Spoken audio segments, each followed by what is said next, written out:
Do I hit got it? Yeah, got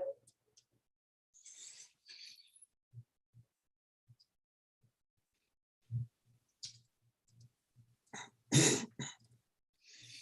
Good afternoon, everyone, and welcome to today's Sundance Books and Music live stream. We are very happy to welcome John Glionna, whose book Outback, Nevada, Real Stories from the Silver State is out now from University of Nevada Press and available here at the store. John Glionna began working as a journalist in 1981. He was a Seoul-based Los Angeles Times foreign correspondent from 2008 to 2012. Later, as the paper's Las Vegas bureau chief, Glionna covered the American West. He has written extensively about California and co-taught a journalism course at the University of Nevada, Las Vegas. Glionna is now a freelance writer who divides his time between Las Vegas, San Francisco, and Los Angeles. Welcome to the live stream, John. Hey, thank you for having me. Thank you very much. And hello to everybody out there in YouTube land. I want to give a shout out to Caddy Dufarena, who is from the University of Nevada Press, yay Caddy. And I'd like to give a particular shout out as well to those of you who might be tuning in from rural Nevada, because you guys are my tribe and you guys are the people that you know I feel most comfortable amongst and go out looking for stories. And I've been in touch with you, many of you on Facebook chat rooms and stuff. So and I put the word out about this event. So I'm hoping that if you're here live, that you will ask us some questions that you might have, if you have any questions for me. And if not, if you're seeing this after the event, you can always text me or email me on Facebook. So yeah, I wanted to talk a little bit about, I mean, we're here because I've just published a few months ago a collection of stories that were compiled just about over a decade. And most of them were done. Some of them were done for the Los Angeles Times. I was a correspondent and a reporter for the Times for a number. I worked for the Times for 26 years, and I spent the last three or four of them in Las Vegas, and that's when I did the bulk of the work in this book. I also, after I left the LA Times in 2015. I started freelancing, and some of the work in the book was published in the Las Vegas Review Journal, and a couple of pieces were in a magazine called The Desert Companion, which is published in Las Vegas. But in 2012, I came back from South Korea, where I was stationed for 4 years covering Asia, and had a new gig, and I was hired in Las Vegas to be a correspondent covering the West. And I remember, buying a house in Vegas, and, any new job, I was real excited about what I was going to do. I wasn't really sure how much time I was going to be spending in Vegas or in Wyoming or wherever in Colorado. So I asked my national editor, Roger Smith, a lovely man, what my percentages were. And he said, well, John, you're just going to have to figure that out yourself. And because the reason I asked is I didn't really want to be the strip reporter, because at the LA Times, many Angelenos see Las Vegas as a bedroom community to go and get their jollies out on weekends and, pack into town and get drunk and everything stays in Vegas. And I really didn't want to write about the latest casino opening. I was more interested in what happened in what I considered the sort of the real Nevada, and that's getting out of town. So when I came here, I've been a journalist for decades. And what I had established myself as, I think people who know my work would agree, is what I like to do is find subcultures. And subcultures are collections of people that sometimes operate under the radar. And they have their own sets of rules and their own stories to tell. And there are music subcultures and culture subcultures. And there are also geographic subcultures. And I wanted to find those subcultures out in rural Nevada that I thought would be interesting for Angelenos to read. And I remember the first maybe month that I'd gotten back from Korea, and I'm from upstate New York. And in upstate New York, it's wooded, there are mountains, but it ain't like Texas or rural Nevada, where in Texas and in Nevada, you can see a town, the lights of a town, for miles away before you get there because it's flat and usually in the basins. And so, but in Korea and in upstate New York, if you see the lights of town, you're in it already. And so one of the first weeks I was back in the States and going on an assignment, I was driving over Spring Mountain into the valley that heads into Pahrump. And if any of you have ever driven over that road, you come into this vast basin. And I called my father, who's now deceased, and I called him up in Alaska, and I said, I was just talking about it. Well, Dad, I'm back. And he goes, what do you see? And I said, oh my God, it's so huge. It never ends. And my father knows me. And he goes, there's lots of stories out there. And, there were. And I went about, and some of you who have been profiled by me or have got the book and wondered how I found these people, it's essentially getting the word out to people that I knew, or if I met somebody, I would say, do you know anybody who's kind of interesting? And one person I interviewed was a judge in Pahrump, I think the fifth district. Her name's Kim Walker. And Kim was just, she loved rural Nevada. And she just told me where to go to, you got to do this person, you got to do that person. And then when I went to that person, I asked him, well, who else do you know? And one day I was driving through Tonopah on my way to Reno, and I stopped in at the local newspaper office. They know everything. And if you want to go into any town and find out what's going on with the gossip, you stop at the newspaper office. And there was this woman who was sitting at the desk, and I just stopped in for gas and coffee, and I asked her, and she goes, well, you could interview my sister. And I said, well, what's your sister do? She said, well, she lives up in the Great Smoky Valley, and she started to build a house out of hay bales. I said, sold. So I did a story about Kim, and Kim's picture is on the cover of the book. In fact, if I hold this up right here, Kim is right to the right here with her dog, and she was just a lovely lady. And so I was meeting the people as I went, and I was also learning a little bit about the Silver State. And one thing that I had lived in California before going abroad for, let's see, I got there in 80. So for pretty much 30 years, I'd lived in California, in Los Angeles, San Diego, and San Francisco. And one of the things about California that I found that I tired of is that everybody's got a PR agent. Everybody's got somebody to call my PR agent. The state itself has got a PR. Nevada ain't got no PR agent. In Nevada, you talk to the people who live there and what they do. And in the history, the gold rush, the California 1948 gold rush, steals all the glory and the thunder and the romance out of men who came west looking to create their fortunes, digging in the ground and finding valuable nuggets. And of course, there were enough nuggets of gold to keep people happy. But in my opinion, the biggest find and the most successful find, the one that's really affected our history, was the Comstock lode. And the Comstock lode quickly put an end to the gold rush in California. After 1850, you don't hear much about as much about California and the digging for gold. And the Comstock lode, it helped create Virginia City, one of my favorite towns in America. It helped bring Mark Twain to Nevada, writing, and Mark Twain, the writing he's done about our state.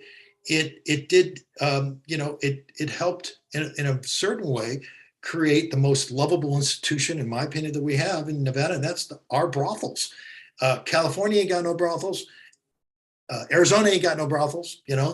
Utah certainly ain't got no brothels, but we do, and they were formed as a way to sort of like entertain the men, the hardy pioneers who came here. And those brothels still exist today, and they're still very colorful. And one thing that you find and I've written about some brothels. I don't think there's one in this collection, but there are other stories I've written about them. But one thing you find about the madams who run, they become pillars of the community. Maybe it's something about our libertarian bent, where they're proud. It's a business, and people support them, and whether they go themselves, and maybe they might not tell anybody. The brothel madams are not shunned, and that's one of the things that I find endearing about Nevada. just a couple other things about, places that I found, you know, and I think this is true. Somebody told me, but at one point in the Goldfield Hotel in the 1920s had, or maybe a little earlier, had the only elevator west of the Mississippi. Now that put Nevada in my mind on the map.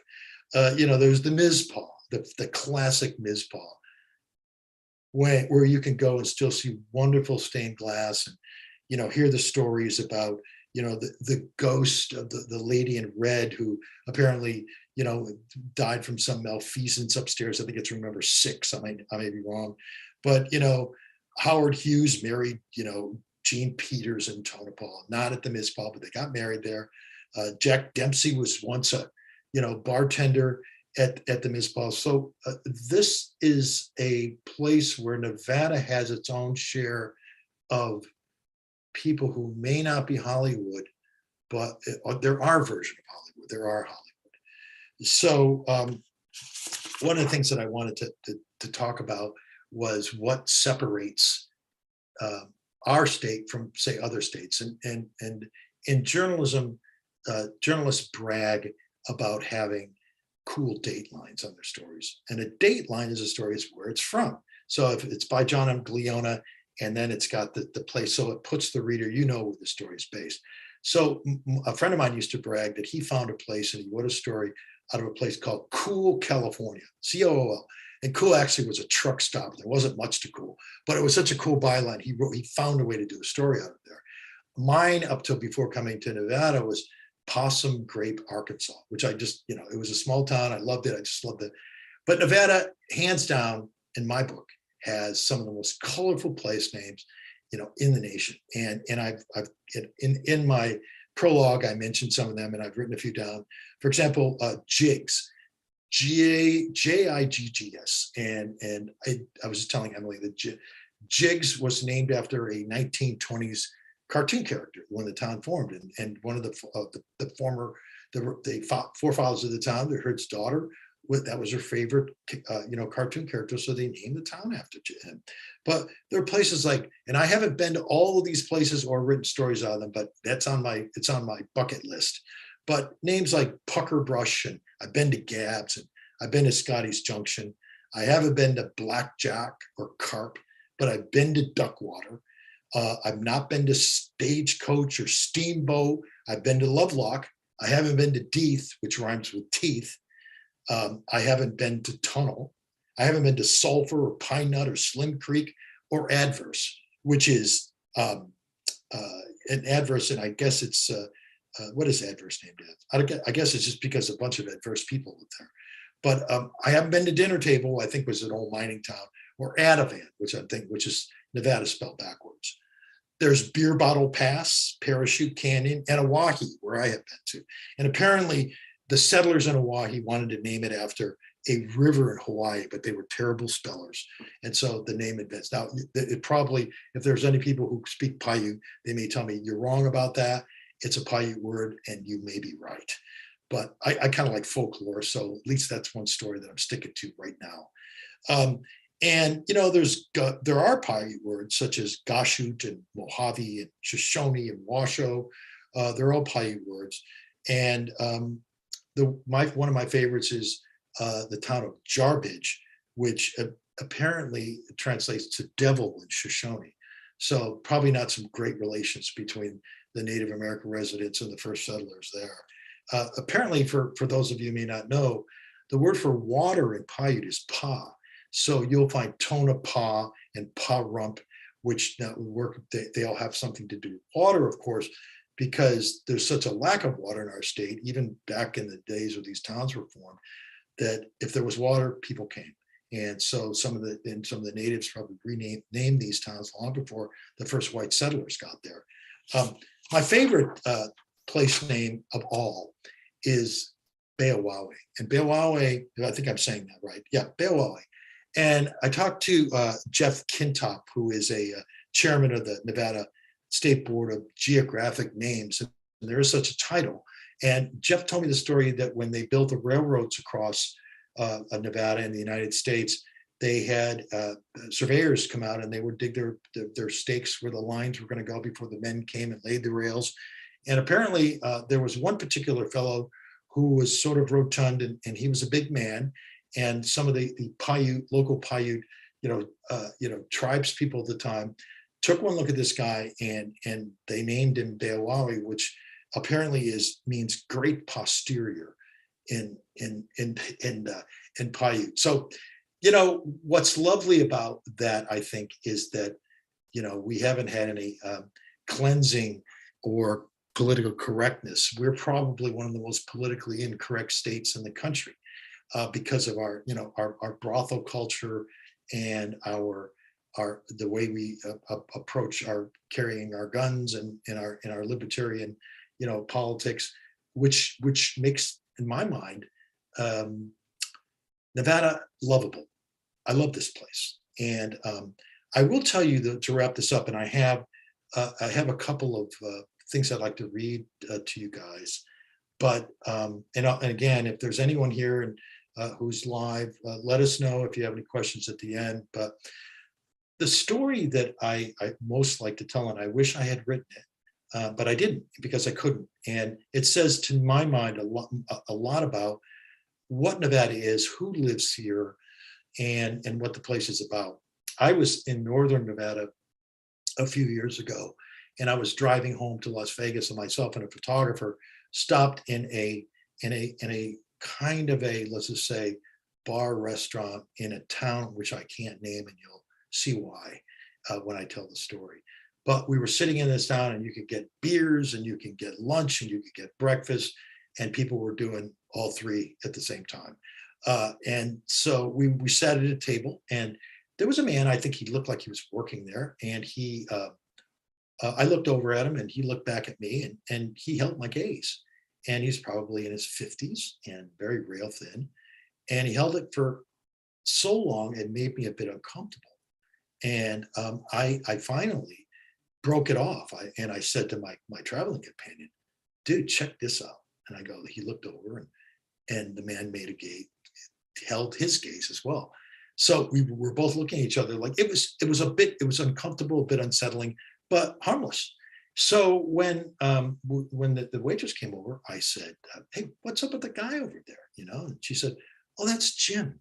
Jim's been here for years, and he works here. And I said, oh. So she started telling me about Jim, and she said, let the owner come in, and she'll tell you a little more. So the owner came in and sat down, a very nice lady, and she said that years ago, before we come in, a man was released from a California psychiatric institution. And as they often do, they give them bicycles or some form of transportation or a bus ticket, and they send him to Nevada. And so Jim was given a bike, and he started riding into Nevada. And one day during the summer, he was passing this bar, and he was near death. I mean, he was dehydrated. The people, the locals, the barflies, the owners, the family took him in, and they eventually gave Jim a job. And so Jim lived in a trailer behind the place and had lived there for years, but they noticed something peculiar about Jim as the longer he stayed. And it turned out that Jim suffered from or featured multiple personalities. And so Jim was a different person on different days. And one of his multiple personalities was a woman. And I can't remember now what this personality, this woman went by, the name that went by, but the bartender was just cleaning up, and she's, oh yeah, sometimes there's a woman, we can tell when his voice is real high pitched.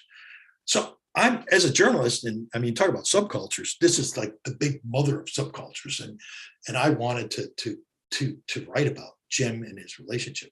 And one of the things that people told me before that was that a bar down the road was kind of jealous of Jim's popularity and started spreading the word that Jim was dangerous because he was a former psychiatric patient.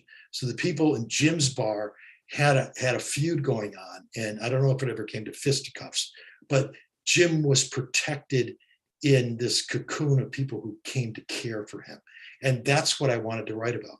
So when the owner was at my table, I said, I'd love to write about Jim. She goes, oh yeah, Jim, come on over here. So Jim comes over, oh man, he looking at me and like I'm armed and dangerous. And I explained to him, and he nodded, and he said, I said, Jim, I got to go now, but I really would love to come back and just talk to you a little bit about your experiences here and your life. And he nodded. And so I went away, and about a month later, I was back, and I called the proprietress, and she said, "Oh, you can't do that story." I go, "Why?" She said, "The day after you were here, Jim vanished, and he was gone for a month. And somebody finally found him and brought him back." And she said, "I'm sorry, but this is one story you're not going to be able to tell." And I realized why. Obviously, that Jim was a very private person, but my idea of telling the story was less so about Jim, but more so about this, what I call rural compassion of people who live in the state. I did, as an aside, so I never wrote that, but one story I did write that got to that point was I profiled two mayors in small towns in Ely and in West Wendover who happen to be gay. And so here is, obviously, we're a very conservative state, and especially in rural areas outside of the cities. And so, well, how does that work? How did they win in the polls when people would know who they were? And it turned out that both of the men who were gay had grown up in the town, and people related to them as neighbors and as town folk, rather than making impersonal judgments about someone's sexual preferences. So to me, that said a huge amount about Nevada. So I started racing around and writing many of my stories. I think I was whenever I could, I got out of Vegas. And I say in my prologue that I don't really feel comfortable until I get to Indian Springs and before Pahrump on the 15, where I start to get the heebie-jeebies of the city, out of my hide, and I'm feeling like, wow, these are the wide open spaces.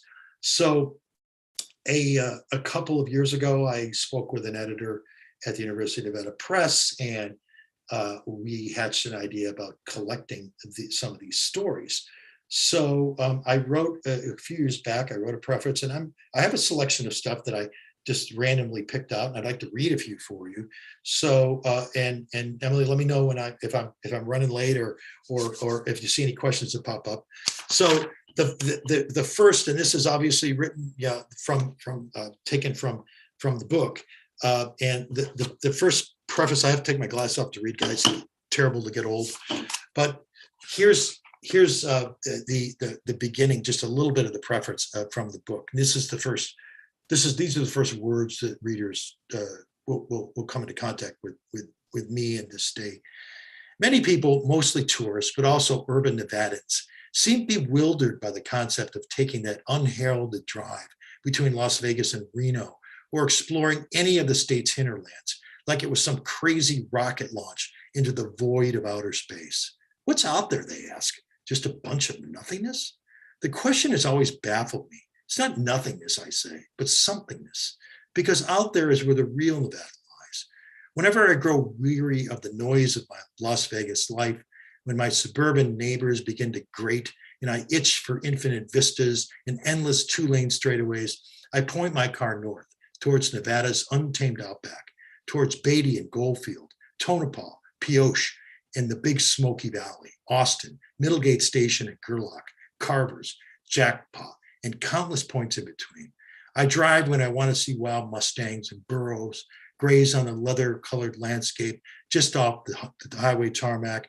I drive when I want to gaze up at night skies so profoundly black I can see the glowing Milky Way and imagine just how far away heaven might be. I drive when I want to follow the swirling dust clouds, kicked up by a country boy in a pickup truck, gleefully barreling down some anonymous dirt road, carving out his own freewheeling rite of passage, a young man leaving a trail of smoke and grit to rival any jet engine, one that might be seen from the moon for all I know. When doing journalism or just for thrills, I drive when I want to see, hear, and feel rural Nevada, the real Nevada, that country-hearted salve for my curious big city soul. So all of you people who grew up in rural Nevada, you might say, what does this guy know about our state? And I admit, guys, I am an interloper. I don't plan on moving from Nevada, but I think sometimes, as a journalist, when one parachutes into a community sometimes you see things that people who have lived there for so long have known for a long time, but they forget they know them because they've seen them for so often. And so I went into town and tried to find relationships and that you know that maybe people had knew about, but they said, oh yeah, that's a good story. I've gotten many emails with that reaction. I knew those two ladies, or I knew that guy. And one of the first snippets I'd like to read you, I was up in Gerlach a few years back with a photographer from the Las Vegas Review-Journal, and we went up to do a piece about Burning Man, before Burning Man, and how it affected Gerlach, and all these kind of hippies and, you know, the burners coming in to town, and how Gerlach kind of suffered them. And so while we were in town, I stopped by an old defunct hotel where I'd heard that there was a guy who, his name was Michael Flash Hopkins. And Michael used to be one of the founders of Burning Man. He was a founder, he still is, but he was less active, but he always came up in town from upstate California. So Michael and I and the photographer, David, were sitting outside, and this man, the very kind of disheveled man, walked out of the office. He goes, "Hey, come on in, it's time for the radio show." And I looked at and Flash goes, "Oh, I gotta go. We're on air in a couple minutes." And I said, "What?" We walked in, we followed him in. And so these two characters were local hosts on a local radio show called they called it K-Clap, and their call letters were "Put the clap in your ear." And how it started is Flash is a man about town. You'll see his picture. I'll show it to you. Which this is a picture of Flash. If you can see this, with his cowboy hat on, and he's holding up a picture of his partner, whose name is Tommy. Now, a bit of backstory about this is that Flash was living in his trailer in front of the hotel. Tommy's mother was a real character in town, and Tommy is developmentally disabled. And Tommy always wanted to be a radio DJ, and his mom really didn't have much of it. It didn't really take him seriously. So Tommy was a young man about town. Everybody knew Tommy. They suffered Tommy. And when Tommy's mom died, Flash worried that no one was going to take care of him. So Flash adopted him, one adult adopting another adult. And they had this wonderful, wonderful relationship. And Tommy's call name on air was Mr. Cool, and Flash was Flash. So they were Flash and Mr. Cool. So I will read you the lead of my story about these two, and I hope you like it as much as I did reporting it. But it says, it's Gerlach. This is September 2019. Most days they were on the radio waves as the town woke up. Flash and Mr. Cool, Gerlach's morning duo for traffic, weather, and, well, whatever else they wanted to talk about. Michael Hopkins and Tommy Cash Cosman broadcast from the defunct Gerlach Hotel, a ramshackle hulk with dim lighting, leaky pipes, and no heat or AC. They were the familiar voices of KLAP radio, 89.5 on your FM dial, the fine 89, exhorting listeners to tune into a signal that beamed 50 miles out of town. Their whimsical on-air routine was a perfect fit for this high desert hamlet north of Reno, population 36, home to an oddball cast of recalcitrant ranchers, miners, retirees, and other big city refugees. A place one resident described as living among 100 angry cousins. The repertoire was unrehearsed and wholly unpredictable. "Okay, now it's time for the traffic report," Hopkins started. "Mr. Cool, well, I can see there's a dog crossing the road," Tommy Cosman responded. "That's all the traffic for today." The daily weather report was no less deadpan. "Let's turn to our chief meteorologist, Mr. Cool. It's hot." "Tommy, it's the middle of winter." "Well, it's cold then." "Cold as hell, even colder." Hopkins, now 68, was a pioneering San Francisco artist who co-founded the infamous Burning Man Festival, held each summer just outside Gerlach. With his wild hazel eyes, New England accent, and exploding shock of white hair, he knew all about wacky free spirits and high-flying kites. Cosman, in his early 60s, was a mercurial, disheveled man with thick glasses and a scruffy beard who worshiped the San Francisco Giants. He was the emotional pulse for the Fine 89, and he was intellectually disabled. Around Gerlach, he was an impish town crier, everybody's pest of a little brother who made his daily rounds to heckle passersby, telling a naughty joke or to call people names before moving on in search of his next audience. Not everyone had the everyday patience to deal with Cosman, but most folks celebrated his eccentricities. Quote, he was goofy and innocent and often annoying, said bar owner Lacey Holly. He was just Tommy, a man who reminded townspeople of Gerlach that it was okay to be different. Tommy changed, quote, Tommy changed his town because he defied everything you thought you knew about the disabled, said Brooke Covey, who used to invite Cosman for dinner and TV. He was a comedian. He loved my fried chicken, but he'd always say, this is just awful, just terrible. That meant he loved every single bite. Now, I won't read on, and of course you can get the book to find out the story, but I will say, and it doesn't take much longer to find out that Tommy passed away. And what had happened is I had long come to Flash saying, I need to come back and write about you and Tommy. I'm a man about town. I'm busy. I'm a man on the move. And so I called him, and 2 years later, I hadn't gotten up there yet. And then Flash called me one day and said, Tommy passed. And I said, Flash, I'm so sorry. I really felt. And I found a way in the LA Times that did the story to write about Tommy and Flash's relationship, even after Tommy's passing, to write about, once again, how this small town had accepted this man. It wasn't always easy to deal with. And Flash and I are still good friends to this day. In fact, I think pretty soon Flash is going to be rolling back up to Gerlach for this year's Burning Man Festival. So, that's another example. Let me see if I can read just a couple more. How are we doing, Emily? Are we doing okay? All right. So let me see number 3 here. I find out what I've chosen. This is a piece about another iconoclast. And this was I met Tom Collins, and he was a Clark County commissioner. And Tom was a rancher, and he was a drinker. And those two sometimes make for kind of strange and funny bedfellows. And he was also a very public figure. And Tom, not everybody, the people he represented loved Tom, but some of the people who he served on the county commission with, including our governor, Mr. Sisolak, who I interviewed, weren't always real happy with him, because Tom would open a drawer at his desk and there'd be a bottle there that he would openly drink during public meetings. And they say, Tom, you can't do that. I can do what I want to, And so, I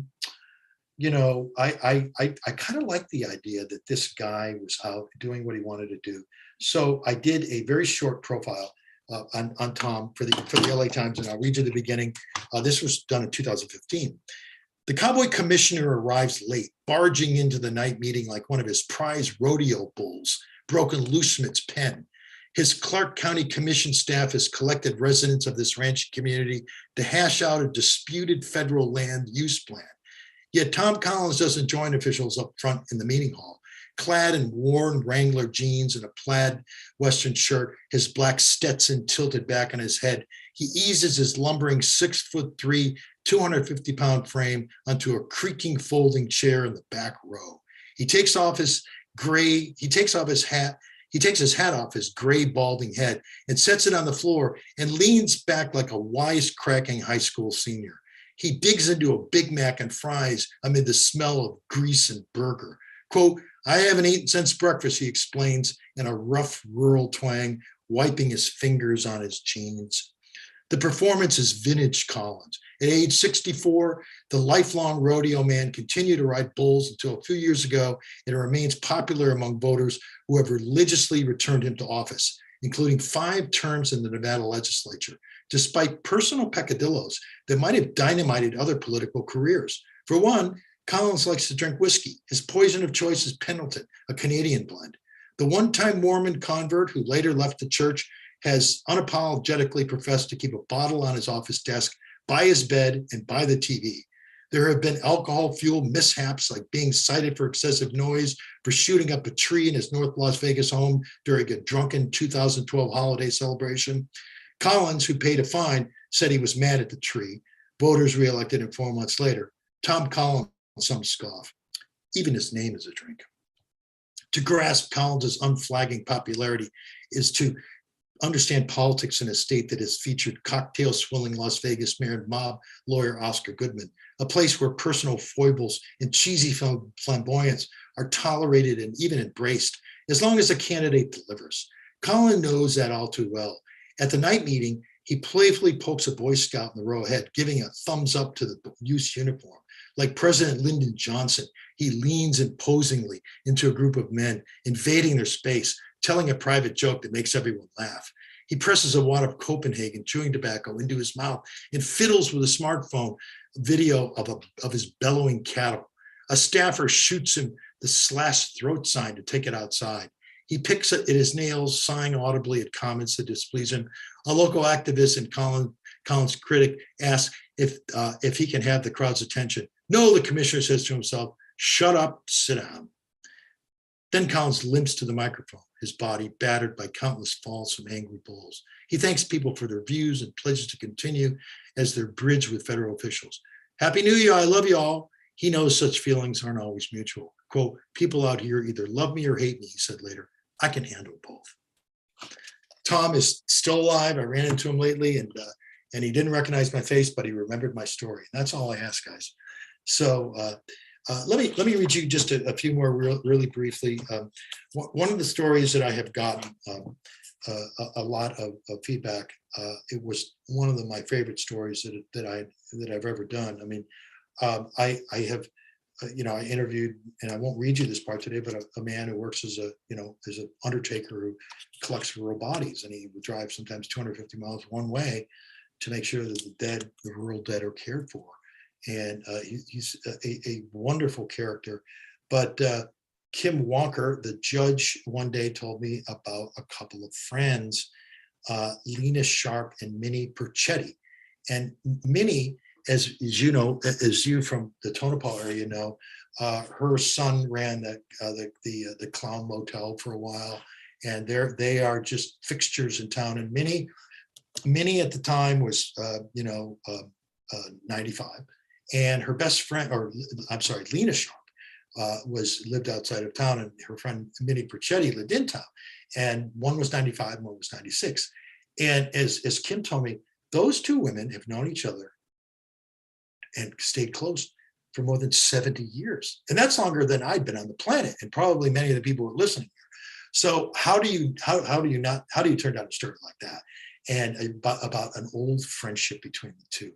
And I think I'll read a little bit more of this one than the other, and I'll just read it to a point where Emily just gives me the throat slash like Tom Collins got. But and I'm wondering if I should set this up. I won't. I'll just read it. And it starts out. This is Tonopah Dateline, May 2016. Lena Sharp arrives like she always does, with a polite knock, waiting under the stately front yard elm tree for the familiar face of a cherished old friend. For decades, she has come calling on Minnie Perchetti, who lives in a one-story house just off the main drag of this high desert eye blink without a stoplight. On this day, as always, Lena is there to catch up on goings-on around town and the surrounding backcountry, who has landed in jail or the hospital, who has made the last sad procession to the graveyard. How are you doing? Lena says as the door opens. Pretty good, Minnie answers softly. My eyes aren't so good. Lena's response is unhesitating. But you are. They're two pioneer women who have witnessed both boom and bust in Nevada's mostly unpeopled outback, a pair of stubborn frontier characters who, having long outlived their husbands, were left to navigate a tough as leather landscape, not always kindly to widowed women.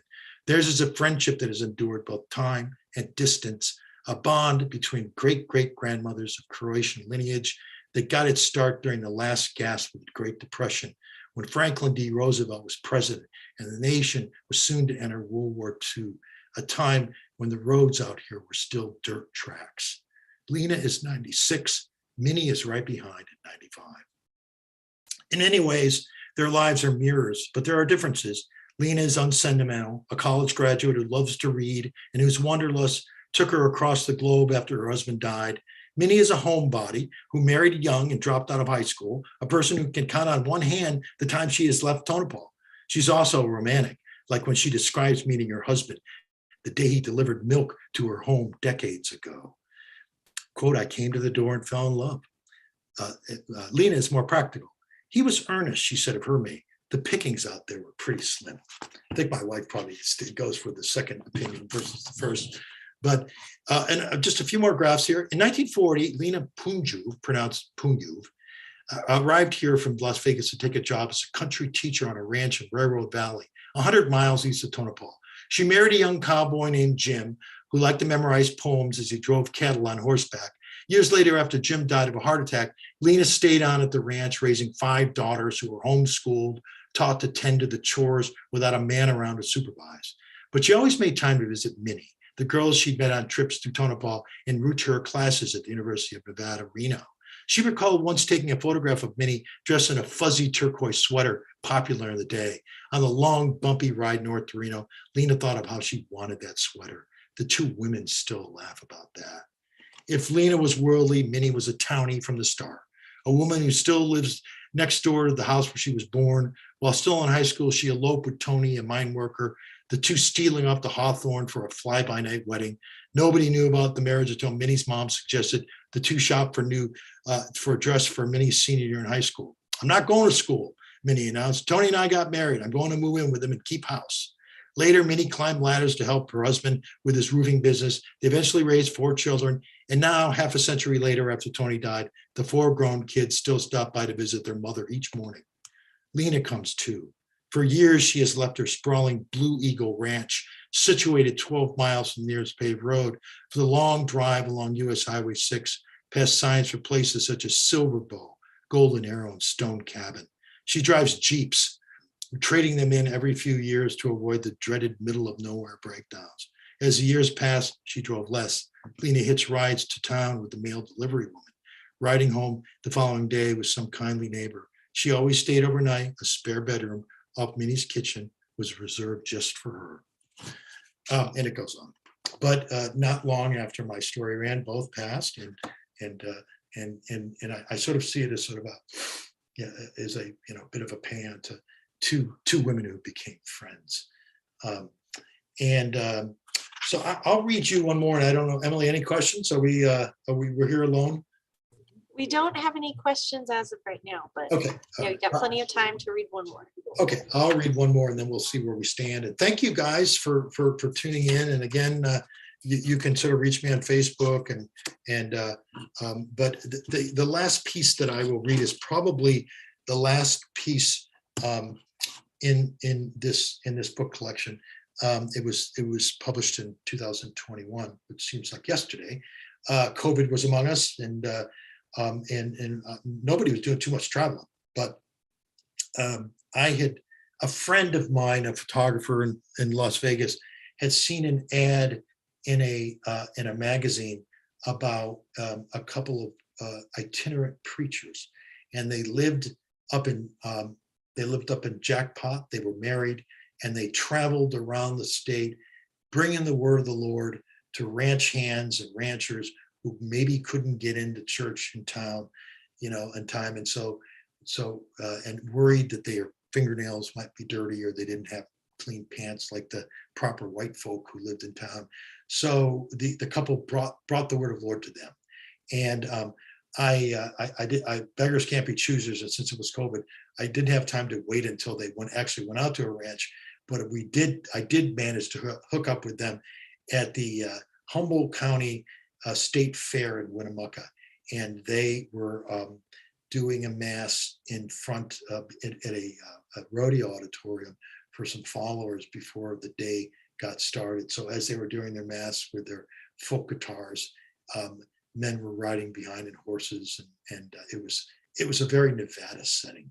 And so I'll read you just a bit of this, and it starts Winnemucca, October 2021. The minister has cowboy hands, palms rubbed raw by the lasso, knuckles bruised from horse kicks and angry bulls.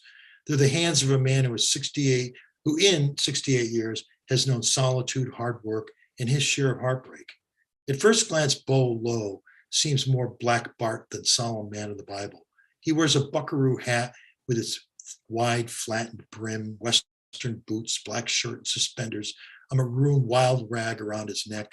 His face is ruddy and whiskered, his white mustache waxed on the ends like some barroom dandy. All in all, he doesn't say much, this sermon-giving man of the cloth, whose words usually come painfully slow, if at all. He arrives early at the indoor rodeo arena here, his pickup truck pulling a trailer loaded with all the accoutrements necessary to perform his Sunday morning cowboy service before a rural flock. The wire-thin ranch hands, horse riders, and young women wearing cowboy hats and embroidered Levi jeans. He produces his brown leather-bound book of scriptures and faith brochures, which are laid out on colorful Western blankets. He unpacks the speakers he sets up in one corner of the viewing stands. There are wires to run, sound checks to perform with his supporting cast and their acoustic guitars. The men, Smokey and Blaine, show him deference, checking with the boss before performing any chore. They know time is tight. They must perform their service and break down the equipment before the first rodeo event starts at 9 a.m. sharp. But there's a problem. As the first of 3 dozen service goers fill the stands, the electrical system fails. The guitars cut in and out. The acoustics sputter. Even though the temperature outdoors is in the mid-30s, Lowe begins to sweat as the men fiddle with wires and knobs. Testing, testing, he says, his voice finally projects into the stands. Yeah, she's a working now. We got her going on. Then finally, all is set. Lowe faces his audience and pauses. Then, with perfect comedic timing, he draws a laugh when he says, "That's just way too much electronics for an old cowboy." Should I go on, Emily, or how we do? Okay, so I'll read a few more graphs. For Lowe, the hours before each service are painfully the same. Even when the equipment works, there's still a sense of stage fright, punctuated by a nervousness and self-doubt that has in the past physically sickened him. You see, it's not just in Lowe's nature to do this kind of thing, facing the prolonged gaze of curious crowds who look to him for guidance and polish and wit, like some Nashville performer carrying a Bible instead of a bass guitar. All across Nevada and the American West, cowboy ministers bring the word to rural folks on far-off ranches who might not otherwise get to church. Outreaches with such names as Church in the Dirt, Stealing for Jesus, and Clint Country Gospel. But none have made a more pronounced transition than Lowe to come to their religious calling. Growing up in rural Idaho, unable to read or write, Lowe never made it past the 10th grade, a moody and mischievous youth who as a teenager set out for the rough and lonely life of a ranch hand buckaroo. In those early days, he never said much around fellow cowboys who joked that riding with Bo was like riding alone. When he finally did talk, he drank and raised hell, womanized, danced on tables, living an unleashed life that today, frankly, causes the grandfather of 16 face to redden a bit. Quote, "Bo is about as real as they get," said friend and fellow preacher Blaine Lilly. When he got saved, no one could believe it. He was rough and he was quiet. He could talk to a cow or a dog, but not a person. Bo rode alone, and that's how he preferred it. A few more graphs here. But that's all changed. For almost 3 decades, Lowe and his wife, Kathy, have preached the faith, outfitting people for Jesus, they call it, through their Morning Star Outfitters ministry. Operated from a small ranch just outside of Jackpot on the Nevada-Idaho border. They've conducted services in corrals, tents, school classrooms, campgrounds, meeting halls, bars, libraries, and ranch living rooms. They visit out of the way places such as the Star Valley or Duckwater Native American Reservation near Oahe. The couple reaches out to a chore-laden breed of Western men and women who might not otherwise have time for church or wouldn't feel comfortable in a town chapel with everyone wearing the Sunday best. Those who have heard Lowe preach know this.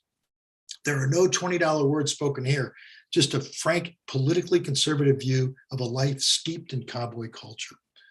Quote, "Bo presents the word in a way that ranch people understand," said Teola Blossom, my favorite name in the world, Teola. Said Teola Blossom, a regular service goer who raises bucking horses with her husband, Wally. Quote, "His sermons relate to our animals and our lives. He taps into that reality, which unless you're in this rural Western lifestyle, you're not going to get."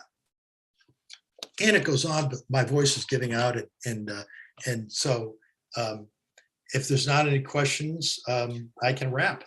We do actually have one question that came in while you were reading from our mutual friend Caddy. And she asks, is there anywhere in Nevada that you haven't written about yet, but would really like to? Oh boy, that's good question. I really want to get up to Jackpot. I'm writing a book now from a small town, excuse me, in called McDermott, and I spent some time in McDermott in the fall, and I've written on my blog about it.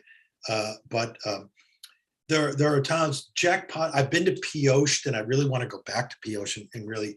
I've been places as a visitor, but I really want to return, as a writer. So I would say Jackpot and Nixon. I think what I'm threatening myself to do is just get in the car one day and just kind of do a tour of places that that I, not as a journalist pretty much, but always with a notebook and pen. But if anybody has any suggestions of places that I need to go, I'm always open. And and so, Caddy, thank you for that. Well, thank you, John. Thank you so much for being here. Those were Oh, it was great fun. readings. It was fun. And I think this is a really wonderful collection.